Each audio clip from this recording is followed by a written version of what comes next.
तो नमस्कार दोस्तों, कैसे हो आप सब। आई होप आप सब बढ़िया ही होंगे। दोस्तों अभी कुछ दिनों से ग्वालियर में आंदोलन चल रहा है, आर्मी वर्सेस ब्राह्मण। दोस्तों जानते हैं इस वीडियो में कि आखिर क्या चल रहा है ग्वालियर में, क्यों आंदोलन हो रहा है और इसके पीछे का जो राज है वो क्या है। दोस्तों कुछ दिनों से ग्वालियर में एक आंदोलन चल रहा है, भीम आर्मी वर्सेस ब्राह्मण। दिख रहे होंगे आपको वो वीडियोज में। ब्राह्मण मतलब दोस्तों सब जो ब्राह्मण है वो रोड पर नहीं आए हैं, लेकिन एक जो वकील है वहाँ के एडवोकेट अनिल मिश्रा।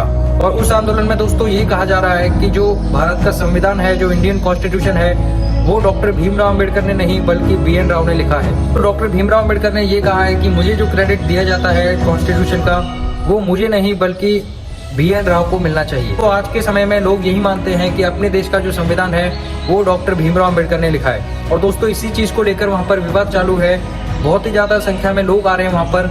और दोस्तों जो एडवोकेट अनिल मिश्रा हैं वो एक ब्राह्मण हैं, और आप सभी को पता होगा कि डॉक्टर बाबा साहब अम्बेडकर एक दलित थे।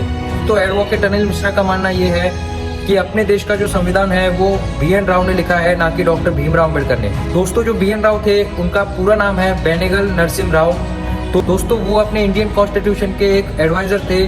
उनसे पूछा गया कि अपने देश का संविधान कैसा होना चाहिए, तो दोस्तों उन्होंने एक संविधान का ड्राफ्ट तैयार किया। अलग अलग देशों में जाकर उनका संविधान देखा, उनका जो कॉन्स्टिट्यूशन है उसको पढ़ा, और फिर बाद में उन्होंने एक इंडियन कॉन्स्टिट्यूशन का ड्राफ्ट तैयार किया। दोस्तों उसी ड्राफ्ट को आज अपने देश में इंडियन कॉन्स्टिट्यूशन मानते हैं। दोस्तों कुछ चेंजेस जो किए थे वो डॉक्टर भीमराव अम्बेडकर ने किए थे, वो आर्टिकल्स में। बाकी दोस्तों जो पूरा कॉन्स्टिट्यूशन है वो BN राव ने लिखा।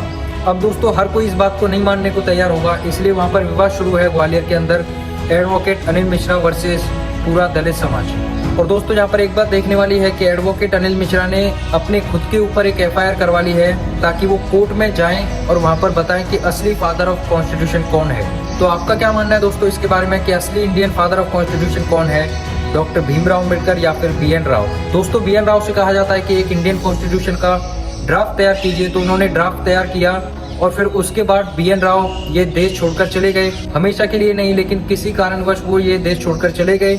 और फिर बाद में जो इंडियन कॉन्स्टिट्यूशन असेंबली का अध्यक्ष था वो डॉक्टर भीमराव अम्बेडकर को बना दिया।